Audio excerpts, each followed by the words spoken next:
Welcome to Core Concepts from Dent Gaming. Let's see this build.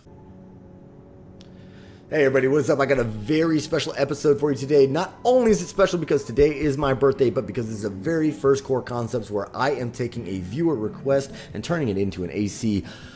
Lil Timmy 6323 says, try to make a build around this. Mine beta head for me is a Core VP46S. Arms, how legs, one shall we, everything else is your choice. So I made this. This is Trigun.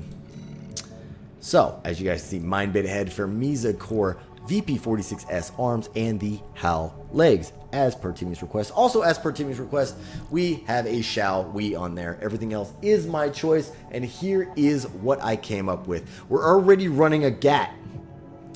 I don't normally use GATs in my build. Why do I not normally use GATs in my build? Because I think From Software did them dirty. GATs are a kinetic weapon that overheat after long strenuous use, even though in actuality, a GAT is designed for sustained and burst fire for long periods of time.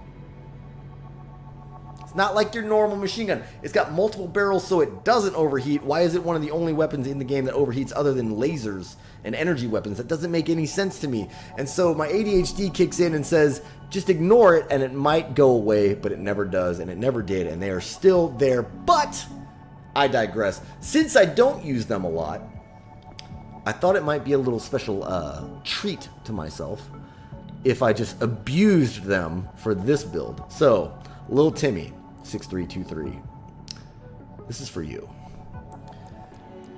I'm running two Hugh Bens. Why? Because they're better at being a Gatling gun than the Shall We is. If we look at this right here, Shall We 24, 20, 190, 14.3. And let's look over to Hugh Ben. Sure, they are a little heavier, but 25, 25, 215, and 20. So they are just better at being a GAT.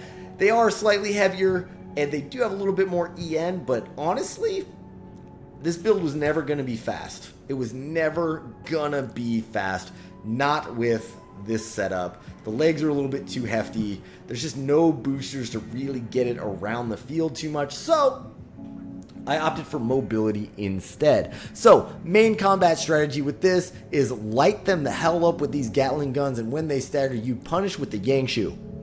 That's the battle strategy. Pretty simple, pretty straightforward. We already went over the design here.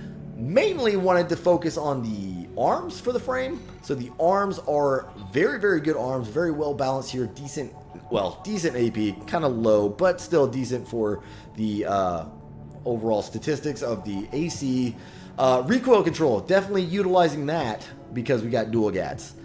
Firearm specialization 102, sure, we could use shotguns, but shotguns are a spread weapon, and if you spray, that's kind of a spread, so that's where the recoil control comes in. So I think that utilizes that aspect of the arms very well. And the melee specialization. So, melee special. I used to actually run 4 GATs, but I wanted to incorporate a melee. At one point in time, I wanted a Moonlight, but it's too much EN.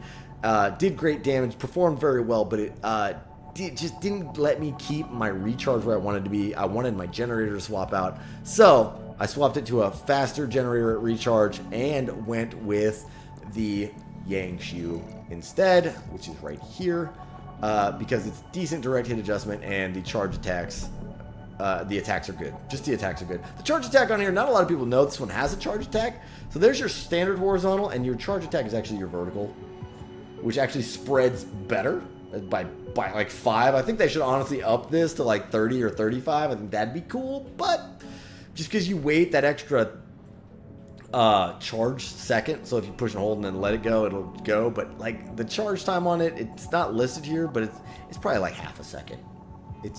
That extra half a second of waiting though is kind of rough. Anyway, that's the main battle strategy. All I want to go over was arms on this one. Boosters, high mobility.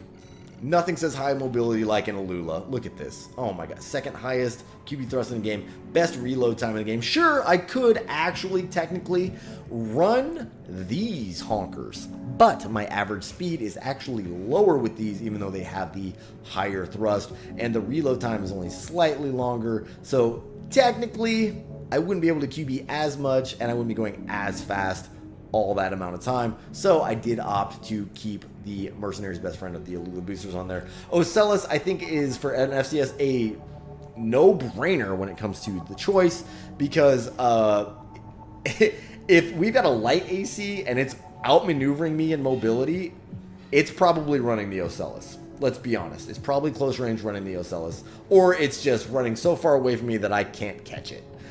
That's its main weakness. If someone runs away, this thing is pretty much null and void. I gotta use assault thrust to get to him, assault boost. That's pretty much this thing's biggest weakness. But if they challenge you and they come at you, this thing dominates. Anyway, Ming Tang generator, yes. Had the Hokushi in there for a while. It was a little too slow for my liking.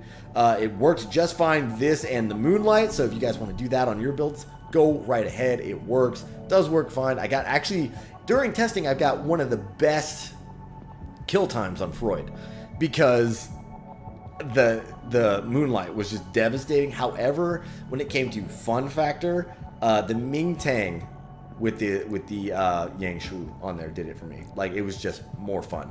Anyway, pulse armor, because I'm chasing my opponent down. I can't assault armor. I mean, I could, it would work, but if my opponent out stagger races me, assault armor is null and void.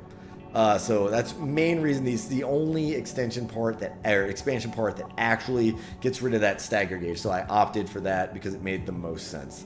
Anyway, let's go ahead and see what this thing can do. Come here, Freud. Alright, so I'm going to offset my GAT so I always have a constant spray of fire. And don't forget, the GATs actually cool down, or they heat up, and when you're quick boosting, they don't fire. So it counts as a cooldown. So don't be afraid to quick boost and stay close to the ground. Get them staggered, hit them real hard, back up, and then go for it again with the GATs. And just stay mobile, and you can just absolutely rip people. Don't forget, GATs actually have an extended range of 238 units, I believe, so don't be afraid to get into the mid-range combats with them. It's a lot of fun. Just make sure you're constantly spraying at least one GAT at a time. And that was Freud. Yeesh! That was probably the thumbnail right there. Did you guys see that explosion? Beautiful. Alright guys, that was Trigun. If you like them, take them. Share ID K3QYNCDK1RW1. I had a lot of fun using this big giant robot to blow stuff up. Please like and subscribe. Thank you and goodbye.